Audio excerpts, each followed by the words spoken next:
and welcome. This is John Gatewood. This is our weekly market insight broadcast for Gatewood Wealth Solutions. And with me today is our Chief Investment Officer, Aaron Tuttle. Welcome, Aaron. John, I'm glad you have me back. I'm glad you're back too. So I assume that your family had an enjoyable Christmas holiday, and now we're moving to the new year. Yes, we were actually in Nashville. Nashville. Yes. Thankfully, we were far enough out of the city that we experienced the Nashville incident the same way everyone else did, through the news and media. But we were there during that time. Yeah. That's amazing. Well, we have a lot to cover today because today, since this is our last broadcast for the year, we're going to give a summary of what happened this year. Right, except there's still 1 day left of There is trading. 1 day left, but I think unless we have a black swan event, our announcements and our summary should be about the same, right? Yes, they should be. So let's go into our timeline that we had talked about, and this will be the last time that we see this. Are you happy that it's going to be the last time? I am happy that it's the last time because 2021 has been quite the year. I'm ready to move on to next year. 2020. 2020 has been quite the year. Well, there's no promise that 2021 is necessarily better. It just doesn't happen just because the calendar. But let's hope. Well, I see down at the bottom here that there says 2021. We don't have a color, we don't have a check mark or an X. No. So I think that means that's good news, that we're going to think about and start talking about good things next year. Right. Well, the potentiality, for sure. Potentiality. So yes, last time we were going to see it. If those that have been watching know that we had guessed that in early to mid-April we would peak on those death rates on that first wave, and thankfully that was also the highest, as in the way that it occurred. There was a day that was higher on this last second wave, but we did peak. We began to relax the shutdowns. The GDP did bottom in early second quarter. We did climb out of that deep hole, thankfully, that V-shaped recovery. And there were no restrictions by June 1st. Well, that didn't happen. We still see restrictions, but then the industrial activity rebounding through fourth quarter. We don't have the final data for December, but it looks like that one's a green check mark. It's interesting that when we first went down this path with the coronavirus, that the purpose of the restrictions, the lockdowns, were to flatten the curve. Yes. Well, the curve was flattened. 14 days to flatten the curve. 14 days, and then the virus did start to subside during the summer months, but then we had a resurgence in the fall.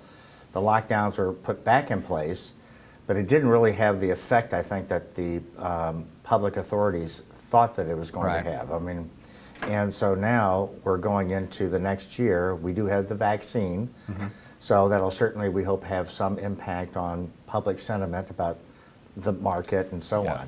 Yes. But what are our thoughts with regards to the coronavirus, let's say, over the next 12 months? We believe that it's not going to have much of an impact on the market. The vaccine and the ability to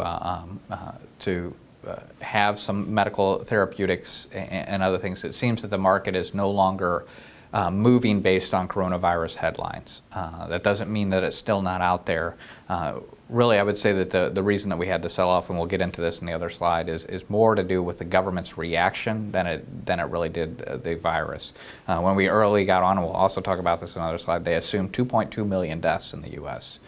Thankfully, that never materialized. And there was this idea that we would flatten the curve. It really doesn't seem to have an impact. And if you look at the places that are most stringent, California right now, they're experiencing a surge despite being more stringent. So it doesn't seem that the virus really cares what our response is. It just seems that it's going to continue to play through. Right. And that's not to say people can't take precautions, wash their hands, and do other things. We know just from history that these things do make a difference personally, but the virus has been with us, or viruses have been with us despite all the polite behavior that we do to try to spread it.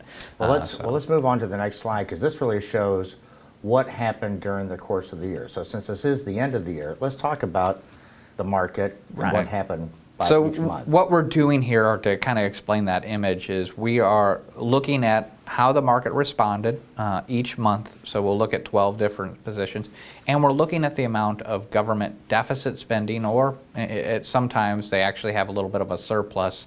I tell you, it's never anything like the deficit amount.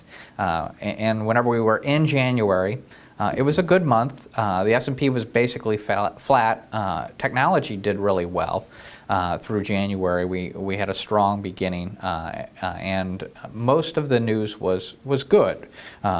One thing on the political front is there was an impeachment battle in the House. Brexit was very much in the news at this time, and the coronavirus was starting to get some coverage. Fourth quarter GDP, so looking back in 2019, was a solid 2.1%, so it looked great, and the employment numbers were very strong. And in this month, I'm going to talk about it often on what was the best performer. I'm not going to get into the numbers so that we kind of get lost in those numbers, but just talk about who was doing well, because it's a theme that you're going to hear, probably a little bit of repetitiveness through this, and that was the NASDAQ for equity markets was the best performer going into January. You know, it's also interesting that at that point, if we look back the prior 3 years under the Trump administration, we actually had a closing of the wealth gap. And we had the greatest increase in wealth and income among the lower level income earners in this country. But unfortunately, as we know what happened with the pandemic, that was all wiped out. But that was all good news coming into the beginning of this year. It was good news. So then when we get into February, the coronavirus impacts some supply chains, and I remember listening to different investment banking houses, and everyone was trying to guess what was going to happen, what would be the impact, and we started to see, because remember, China had stopped before everyone else, so the supply chains were really getting impacted in February, and on February 19th we began the meltdown. But as you said, there was unemployment. Was near all-time lows at 3.6% with that real wage growth. There was so much employment that people were having to bid, so we actually started to see income rise for the people that really hadn't experienced it for the last 10 years, since 2008. Right. So we were getting that real wage growth. Because of that real wage growth, there was a lot of consumer spending that was really buoying the market. And until those supply chains started to really signal a lot of issues, the market was doing well. I remember in the investment committee, we were actually so far ahead of our benchmark, at least at the time we thought we had 500 or 600 basis points. We were wondering if we should just index to capture that because of reversion to the mean. Thankfully we didn't, but though we had this sell-off beginning in late February, the NASDAQ was still an outperformer, as was emerging markets. But what was the best performer? U.S. Treasuries in a significant way, because we started to see the meltdown. And here it is. There's the meltdown. And what was happening and what caused this was not just the supply chains, but and there was a lot of criticism on how China was responding to the coronavirus pandemic with their very stringent lockdowns, and there was YouTube videos out there. But the U.S. and the U.K. also followed this, and it was based off of an Imperial College study. That ends up later on being discovered that a lot of the assumptions, a lot of the coding was significantly flawed. And this ended the longest economic expansion in U.S. history. Now let's think about how everyone was feeling when that red line hit all the way down there at the bottom in April. Well, I would say it was shock. It was shock. So if we go back to February 19th being that high to the bear market, which happens on March 11th, that's 20% down from the high. It was 19 trading days. 19 trading days. That's the fastest bear market correction in history. Well, I mean, at that time, the S&P 500 was down by more than 30% from the 34% on 34%. March 24th. That's when it rings in the low. And you know what didn't happen? What? I didn't hear a bell. No one rang a bell. We keep waiting for that bell when it's going to hit the bottom, but we don't know. What was amazing, though, is that we, at that time, rolled out our weekly Market Insight broadcast. And that really helped clients to remain confident during this time, because the worst thing would have been to abandon their strategy because of fear. Right. But Who would have thought the market would be up at the end of the year when you're down that far? Well, early on, I think it was the next month, we did, and I got some pushback from it. I think I was the strongest proponent of a V-shaped recovery. Yes, you were. But a couple of other things that happened this month that was record-breaking. 3.28 million unemployed on March 20, I think it was, March 21st.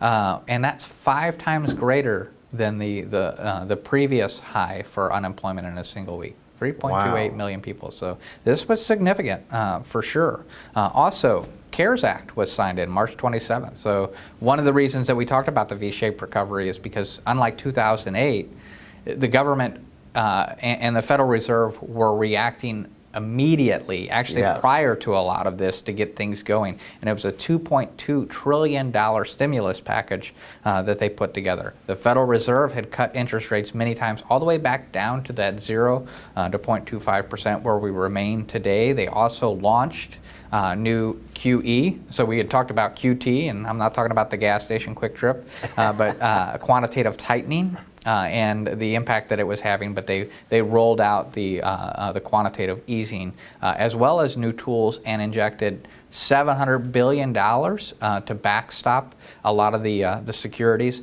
So when we looked at the amount of money pump that was happening within the market, whether that's a good idea or not long term and fundamentally, we knew that the market would likely to respond. So that's why we started to say we think a V-shaped recovery would be the outcome.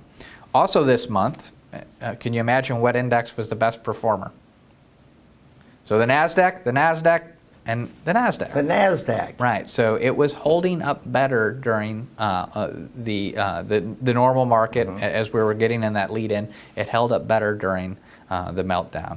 And obviously, it was negative like the rest of the market. The only thing that was positive this month, the best performing fixed income, was Treasuries. So what happened the next month? Well, the recovery begins.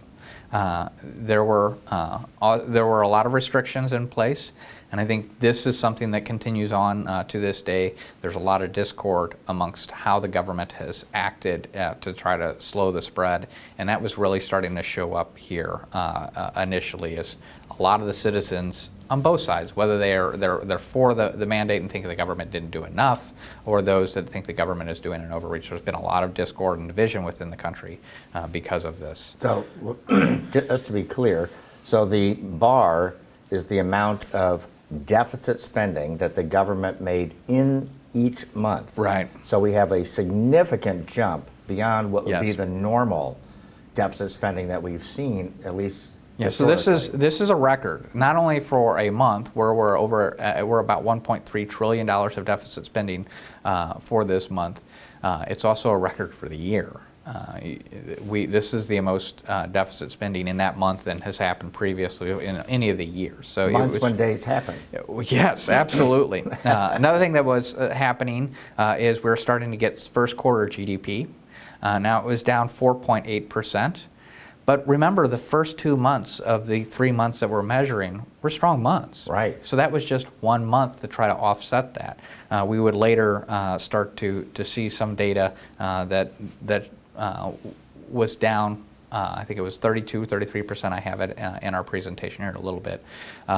So it was a significant decline in the second quarter. Another thing that happened that many people may have forgotten, but it was big news at the time, was oil futures were negative. Right. So the futures market was just crazy at the time, and people were talking about oil being negative. And it wasn't that oil was negative. If you went to the gas station, people were not paying you to fill up your tank. But they would pay you to take delivery because there was so much storage capacity as the economy basically shut off. All the oil that's being pumped out had nowhere to go. All the tankers were full, pipelines were full. So, well, I remember we were talking about maybe we should go out and buy some trucks and, yes, and that's fill right. them up with oil and Get see if we can make to money quick. If you had the storage capacity, you were paid to make money. Well, it's definitely not my specialty, but it was an interesting thought.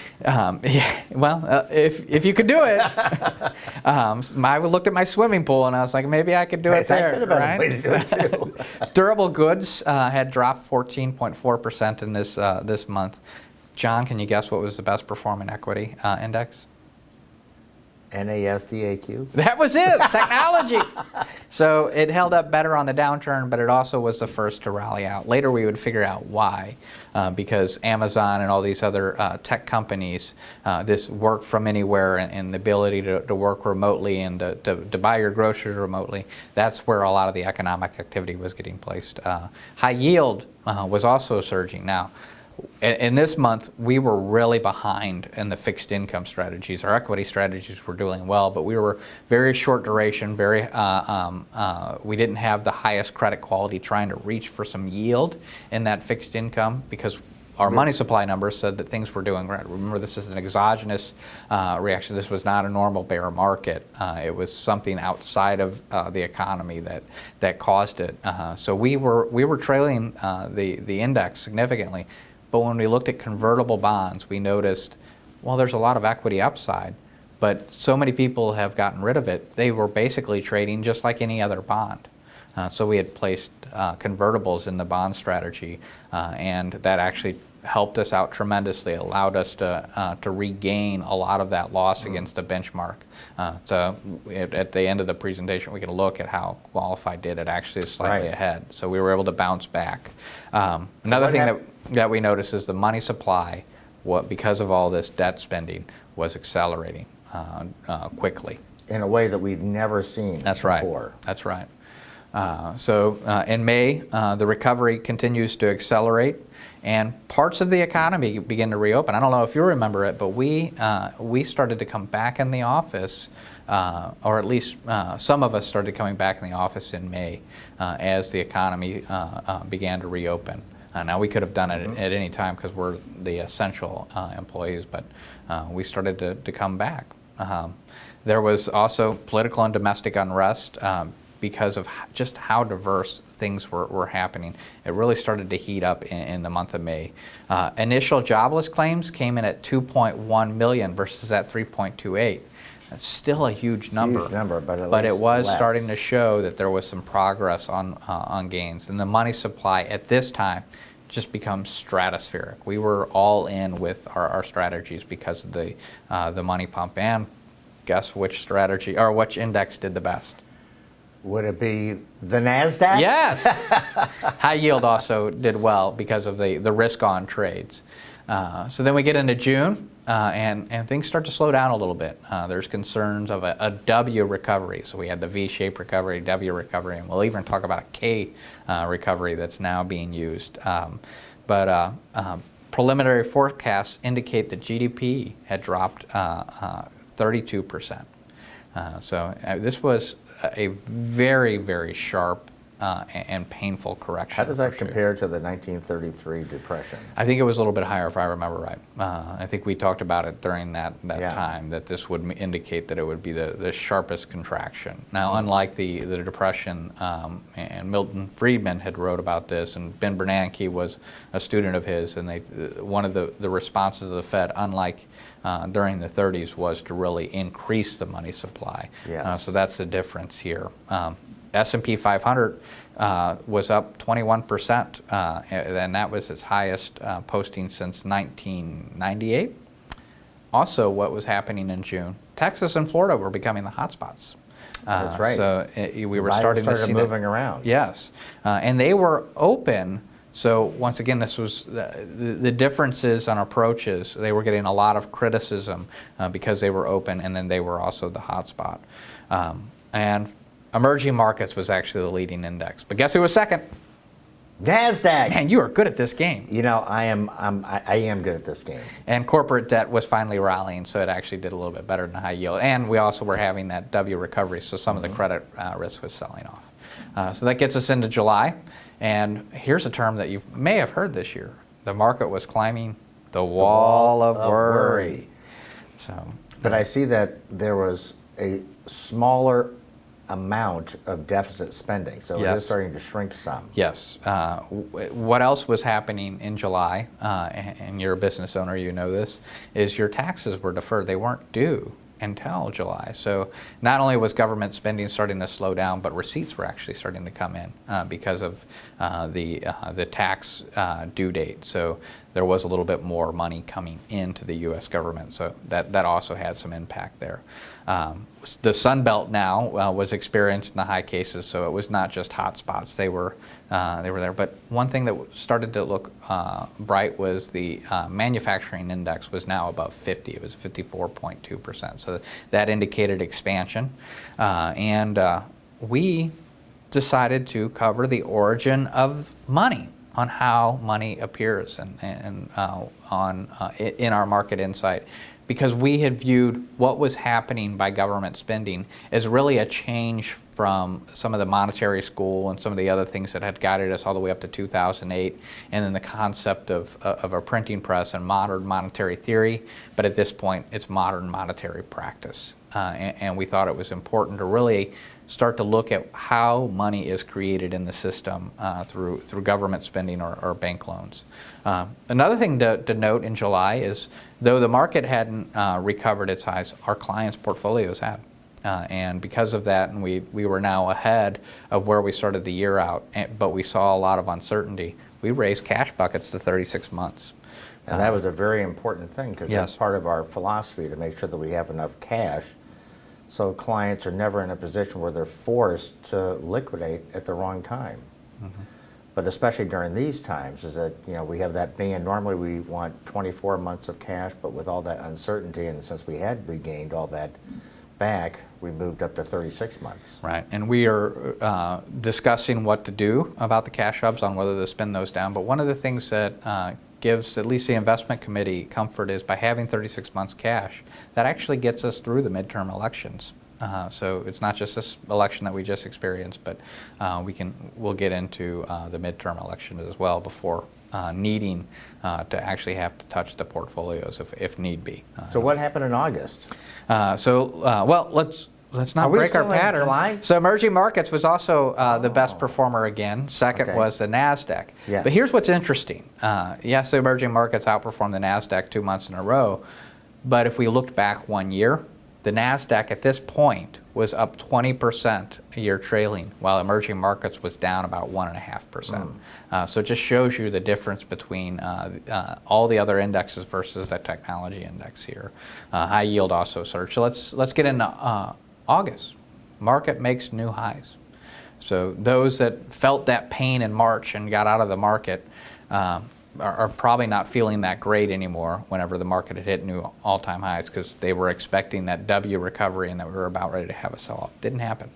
But silly season begins in August. So it's whenever the coronavirus headlines started to drop out, and the headlines that started to dominate were the political headlines. And then I always noticed that month Yes. that there was no deficit spending. Right, and we were seeing that in the money supply. So we got up to 60% on an annualized growth rate from the amount of money that was created through the crisis. And that growth rate was beginning to decline rapidly. And that's one of the reasons that we had moved to that 36-month bucket the month before. We had already started to see it, but this is Right, where and I think really it's important speeds that up. our listeners understand that this is an historic Yes. event, because this has never happened in our history, and it truly is, at this point, an experiment. So we're experimenting on what the monetary theorists have been proposing Right. as a way to manage the economy. Right. And can you guess who was the leader? Was it NASDAQ again? It was the NASDAQ. And the reason we keep pointing that out is because our portfolios in January and February timeframe, we had added a lot of technology to our clients' portfolios. And by this point, I think we're 30-something% ahead of our benchmark. And it's because of the exposure to technology following our technical indicators that pushed us in there. But the next month, we started to see some fraying of that lead, and we'll talk about that on the next slide. High yield continued to outperform. And pretty much if you see the market going up, anything that's risky is usually outperforming, and high yield is usually the most risky fixed income. Around this point is whenever we started to unload the convertibles and started to go back to the benchmark, because we had really closed a lot of that gap between our benchmark and our strategy. So then we get into September. And we saw the money supply was starting to slow. Right. So we had raised 36 months. We had made some changes to the portfolios, added some portfolio insurance, and we could see that really what was happening is the market was recalibrating. The recovery had happened. You know what else was happening? The political headlines were there. Yes. Vote by mail was starting to catch attention, and obviously the Democrats and the Republicans, specifically Trump, had a lot to say about that. And we covered in one of our calls what the concept out of a Democratic think tank of the Red Mirage, that the idea was that Trump would have an early lead in the battleground states and really be on what looked to be a landslide victory, only to have the lead start to lessen late in the night, and then over the next week or so, Biden would take the lead because of vote by mail. So we got some criticism for our statement about vote by mail because we were concerned about the the chain of custody of those, and that this could had the potential to cause a lot of animosity in there. And we were saying that everyone should be able to vote, every vote should count, and there were ways to do this to secure the election and make sure that nothing would really, there wouldn't be anything nefarious, or there wouldn't, well, no one listens to us, and we are now having a contested election. So all of this is what we had been talking about Right. back then. Right? We It's saw hard to this. remember. Yes. But when we go back and we listen to what our broadcast had presented at that time, all those things did roll out the way that we expected. Yeah, and what we're not saying is that there was fraud. We're not saying that at all. Right, What we're saying absolutely. is whenever you look at the way that the political system works, that this could be a very contentious thing and can cause a lot more division, more so than just what we were already experienced with the response of coronavirus. And I feel like we've been vindicated in that call that this was going to be an issue going into the election, and I think that has been now. Once again, we're not making any accusations. We are no more privy to the details than anybody else. And But I think it also goes to show that we had been talking about, our view is that the race was a lot closer than what the polls were Yes. saying at that time, which is why in the portfolios we were positioning ourselves for a victory on either side. Yes. And I think that proved true. I mean, that the race really was very close, despite what the Right. Electoral College might say. So guess what wasn't the guess what index was the worst performer in this? Was it the NASDAQ? Man, you're good at this game. Thanks. I studied last weekend. And emerging markets was one of the best performers. Now, it was a negative mark, so everyone was negative. But we had already begun in our portfolios to kind of take some of that technology out and move to small cap and mid cap. And because it was a down market, treasuries led. So that gets us into October. I would say the market was still calibrating. And GDP expanded 33.1% for the third quarter. That was above consensus, so it was a solid year. President Trump, if you can remember the debates, how do you forget them, was criticized in this debate because he said a vaccine was going to be there before election, but everyone said that was preposterous, that there was no way that it could even happen before the year. And also, President Trump contracted the coronavirus and spent time in Walter Reed. So just rehashing a favorite month, I'm sure, for everyone. We considered the contested election as the most probable, Yes. and indicated that. And the best performing index was the Russell 2000. So small cap was leading. Thankfully, we were making transitions away from technology and trying to get some more exposure to other areas. And it was high yield was the best performer for fixed income. So that gets us into November, last month. That sure came fast, didn't it? It did. And big news was the vaccines began to remove a lot of the concern about the coronavirus from market movement. Not to say that the coronavirus is absent and people are concerned about it, but the market no longer seems to be trading on it. It's looking further out into the market, so it's assuming that that's so. President Trump was the one that was more correct in that debate. It did not happen before the election, but we now have three viable vaccines, and the market is responding to that by not responding to coronavirus headlines anymore. November was the election. Yes. Biden is the presumptive winner, and there are still 2 runoffs in Georgia. So the Democrats kept the House. Presumptively, they've won the presidency, and there's a possibility if they win those 2 elections that they get the Senate. That's known as a hat trick. So that potentiality is still there. But as we've said, that the contested election will continue to remain. I think if we're playing chess, Trump no longer has rooks, he no longer has bishops, he no longer has knights. But there is the January 6th election where the Republican battleground states have actually posted 2 slates of electorals. Probably means nothing. And people are arguing that Pence could then decide as the president of Senate. We'll see. I don't think there's much that's going to happen out of it, especially with Mitch McConnell, but there's a 6% odd based on predicted. That what are we going to do about news after January 20th? It's been quite a year. Yes. But one thing I do want to point out here on the chart is that there looks like there's a correlation between the months in which the government did not deficit spend and the market. Can you look at that and address that for our listeners? Yes, certainly is the way that turns out, and we actually have a slide at the end that really shows it well on that correlation. What we don't have is the banks lending, so they're not increasing the money supply. But ultimately, this comes down to the money supply, that the government doesn't have any money.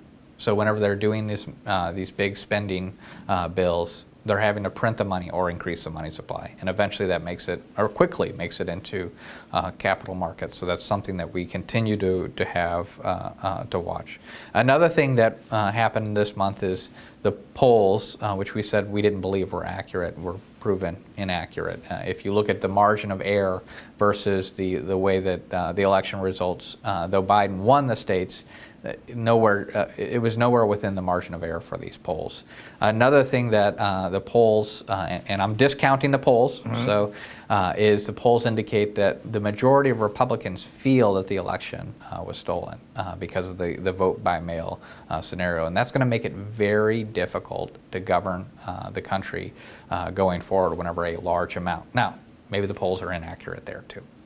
But the polls do indicate that a large majority of Republicans do not feel like it was a fair election. Once again, we don't have the information to make a credible claim on anything. And the viable vaccines arrive, and the Russell 2000 is the leader, and high yield continues to outperform. So then we get to December. It's not yet in the books. Almost. One more day. But I think it's looking good. And what else has happened? So you had mentioned the correlation on the money supply and the deficit spending. We don't have the numbers yet because December's not over, but I would say that the deficit spending is going to be pretty high. Whenever you look at the recent stimulus bill of $908 billion plus the omnibus bill of $1.4 trillion, and the government is still broke, that money is getting created as well. So we think that at least at the beginning of 2021, we'll have a very strong market because of the amount of money being created in the system. I mean, it's not that a black swan event can't happen, and It that we certainly won't can. have, we'll likely have down periods during the course of the year. But I'd say, given our estimate, you know, with the amount of money that's been pumped into the system, it would be a good bet to think that the market's going to be up at the end of 2021. And we just have to go back to January and February to see that just because it's happening doesn't mean we can't have a sell-off, right? We did have that sell-off despite an increase in money supply. Now, it was an exogenous event that happened. We still don't see one of those happening, but that's the whole thing with a black swan is you can't see it beforehand. So we'll see, but when we look at that correlation, so this is graphing the S&P 500. This is FactSet, so it's a little bit different. And then putting the amount of government debt. So we had a little over 23 trillion at the beginning of the year. And then look at how much money is created. We're now at 27, almost $28 trillion. And you can see there is a strong correlation between the amount of deficit spending and how the market was responding. Now, we could go back and look at this historical. The difference between this year and other years is at times the banks can create the money through lending. It's not just the government borrowing. So you could see governments kind of slow down on their borrowing, but if the banks are lending out, increasing the money supply, you'd see that. So it'd probably be interesting to do the money supply with the with the S&P 500. Very, very interesting trend. So that's 2020. What's going to happen next year? We don't know, but we have one some day ideas to think about it. Prepare. So we think the coronavirus will continue to be in the news. Whenever you look at like flu vaccines, the reason that they're 40 or 50% effective is not because they're ineffective versus the strain that they were, is because there's mutations. And we're already starting to see mutations of the coronavirus. So we may have a very effective vaccine on this strain of the virus, but there will probably be some mutations. Thankfully, we seem to are doing really well on therapeutics, so we may see that second wave again, but we think that the market will assume that there will be some good therapeutics and we'll handle it well. Yeah, Policy. One of the things that we had looked at this week was the recent WHO report, too, Yes. the World Health Organization, saying that while they estimate that the pandemic will become more endemic by the end of the year. In other words, that we would have population immunity. So not just herd immunity within a region like the United States, but worldwide.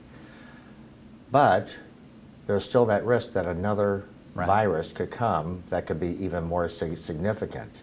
And what impact would that have, because it's not as much the virus, but the reaction to it? So every 2 years, it seems that there's some type of new virus, and we covered this early on in these presentations. Swine flu, avian flu, H1N1, I think was one of them. We even had the Ebola. It seems that every 2 years there's some new component. Now, the reason that we discounted this year the coronavirus is because we looked back and said, well, historically, there's really not much that amounts to these. This is the one that's different. There was a big lockdown.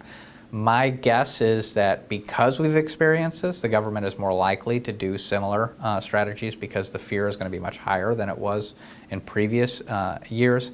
The difference, though, from an economic standpoint is we have strategies of dealing with lockdowns now.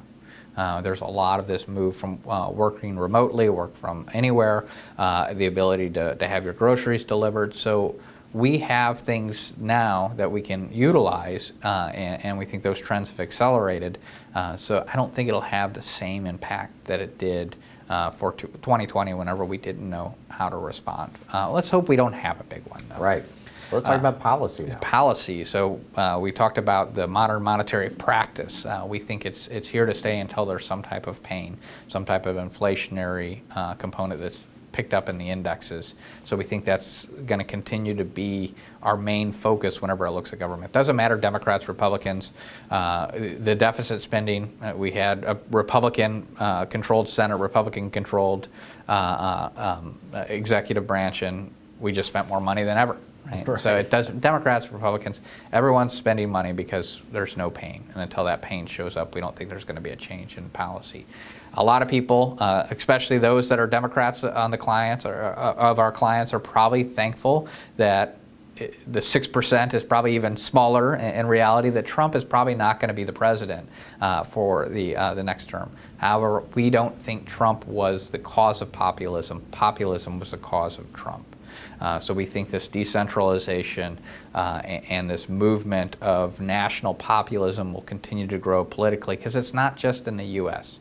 You can see it happening in the European Union. You can see it happening in Brazil. There is this movement within the population to, at least some of the population, to embrace populism. And that's not necessarily a free market. I would say FDR was a populist president.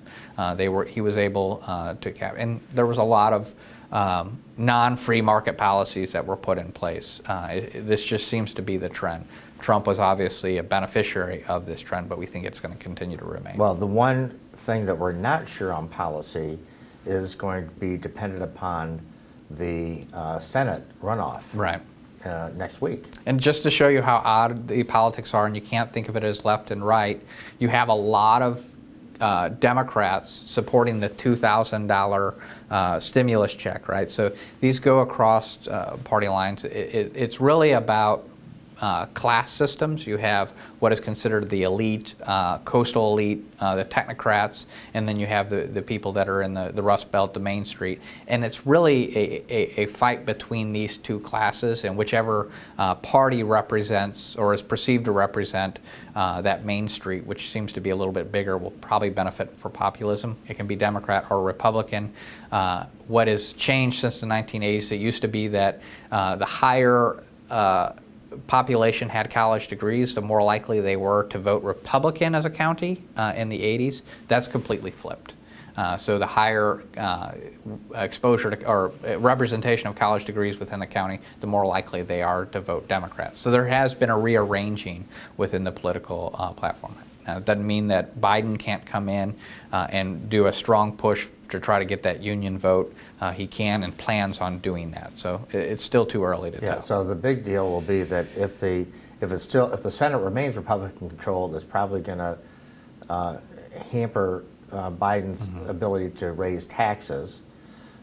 If the Democrats get it, then he probably will be able to do it. And I'll go out on the limb. I would say that if they win both of these states and that we have that hat trick, my view is, my belief is that we probably won't see big changes in tax law because the House lost a lot of seats to Republicans, and it'll kind of dampen some of that enthusiasm.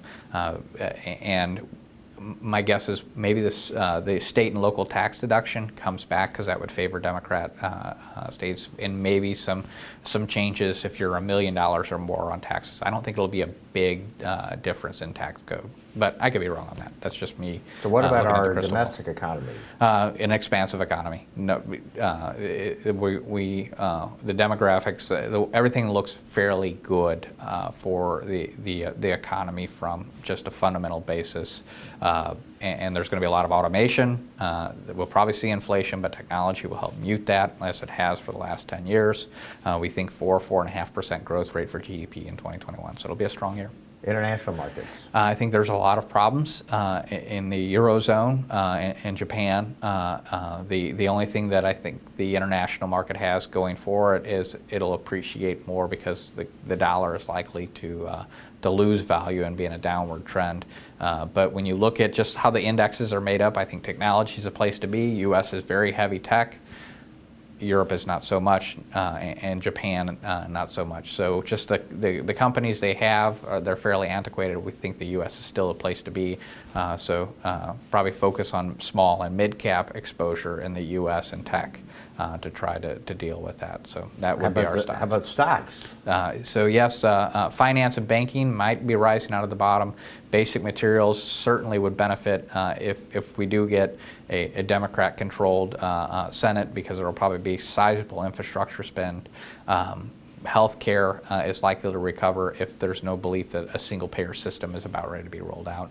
And bonds, unless there is a significant tax increase where munis really benefit as a tax shelter, we think that they're going to lose to inflation. So that's 2021. So we're going to track all those things next year and see how we do. Right. Nothing like testing how well you do. It's humbling. It is humbling. But one thing that we certainly know is that with the money supply and the likeliness that we're going to be spending more and more money with the federal government under this administration, that we're going to have a positive market. Yes, most likely, at least at the beginning of the year. No change in our investment themes. When we look at relative strength indicators, small cap, mid cap are really doing well. There's been some value rotation. Technology has rallied the last couple of weeks. Any Q&A? Yeah, so one of the things that we've seen in the news just recently is the fact that China wants to take an ownership stake in Jack Ma's companies, and he's become the wealthiest and most powerful man in China. Yes. And at the same time, we have these economic pundits who are saying that the Chinese economy is going to take over the U.S. economy in size in the next 10 years. Can you comment on those two Yes, facts? I'm not in the camp that the U.S. is just past its prime, and we're certainly mature, but and China's about ready to overtake us. Though we've kind of hobbled some innovation here by being a little bit more control heavy, especially with the 2020 year on the lockdowns, where we told businesses they cannot operate. We are still a lot more free as an economy than China. And as they start to have pain, their monetary system has got its own problems. They're beginning to use more control, and you can't have control and innovation. And we're seeing that. So they're going to take their most innovative, most successful business person and really prevent him from innovating. And you know, if the most powerful or the most wealthy person doesn't have enough power to offset that, what's most of the economy's dealing with? So these are the things that I think are going to prevent China from being able to really get to that next level. Now, there'll still be a force politically. There will probably be a lot of U.S.-Chinese tension. But I think the U.S. is better poised to really come out of this strong, especially when we look at demographics. China is going to get older before they get wealthier, and trying to put these, trying to maintain control. They have a lot of internal problems. Is going to prevent their economy to really support their aspirations politically that they have geopolitically. So a key thought that comes to me from your presentation today about the amount of government spending this year is one of the concerns that we have longer term, which is the amount of government debt, sovereign debt, not just here in the U.S., but globally, because the entire globe is bought into this modern monetary practice, right? What do you think will be the key things that we should be looking for that would say, now's the tipping point? Well, looking at the money supply is certainly, because you can continue to prop up asset prices by printing money, and it will keep asset prices up. The question is what is that doing to the standard of living? And that's why you want to pay attention to inflation. If we start to see inflation, the way that central banks view the world is that means they need to raise interest rates. That raising interest rates would start to slow the money supply, and then all of a sudden, if we don't have the growth in money supply, that's whenever we're going to see a market pullback. Because when you do print money, you are favoring one sector. It's really hard to determine beforehand what sector that's going to be, and even while you're doing it, over others, and you're going to have mismatches. And it feels good, it feels prosperous, but you have to have that correction to rebalance the factors within the economy. And that happens, and if you don't do that, the other side is a crack up boom where people lose faith in the currency. Just think of Bitcoin and gold and how they've been doing with the amount of printing. Everyone knows it used to be verboten that you couldn't say that the Fed printed money. Now it's constantly talked about in the mainstream media. So people are wise to what's going on. The one thing though is that you can only do this whenever there is real growth in the economy happening so that you don't see inflation. So we are also becoming wealthier as an economy. So just continue to pay attention to the money supply. That is probably going to be our best indicator whenever we could have that sharp correction. And we'll watch to see what the central bank's responses will be. The political motivation is usually to start the printing presses back up because it feels good to see your portfolios moving up, and that usually is the short-term fix. Well, now the one thing that this does is, while it might have supported the market, there is something that happens that's not a social good, and that when the market goes up, because it's happening artificially, right, through the money supply, it's favoring those that have assets. So that actually creates a bigger divide between the haves and the have-nots. So it's kind of interesting now. Here the Fed is trying to save the common person, right? But in reality, it's actually hurting those that don't have assets that can appreciate. Absolutely. That is our stance, is that one of the reasons we've had such a large disparity, that 1% versus the 99, is because most of the wealth is always owned through normal distribution by a few people in the population, and they're also the ones that are more likely to have political power, and they benefit most from central bank easing. So yeah, it certainly has skewed. But thankfully, there is real growth, the ability to pick up our phone and communicate with anyone globally. So there has been real growth at the same time. But I do think the playing field has been tilted in the favor of those that have assets over those that don't. Yes. Well, we'll have more to say about all of this in future broadcasts. But That was a great summary of this year. We're looking forward to next year and see what happens. I mean, Let's have another great year, right? Let's Yes. hope that the other components of social unrest and all the other things that we've had to deal with is something that we laugh about. Yes.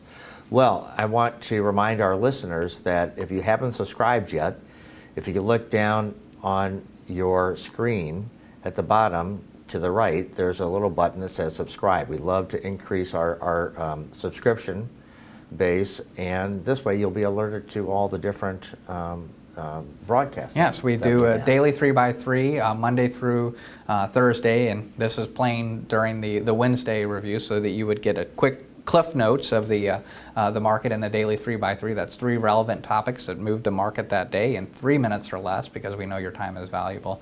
And you'll get notification when we do a market insight, whenever we take that deep dive to give you actionable advice so you can make informed decisions. So if you would like to talk to your service advisor, your lead advisor, or anyone else on the team, or if you're not engaged with our firm, you just have a question about your portfolio, we're happy to talk with you. And the best way to reach us is by calling the number on your screen, 314-924 5100. I almost forgot that number because everything's on speed dial now. Yeah, I barely know my wife's number. So thank you again for joining us. As you know, we're trying to sift through the noise to find the signal so we can get you closer to the truth about what's happening in the economy and the market. And we look forward to having you back to next week's broadcast.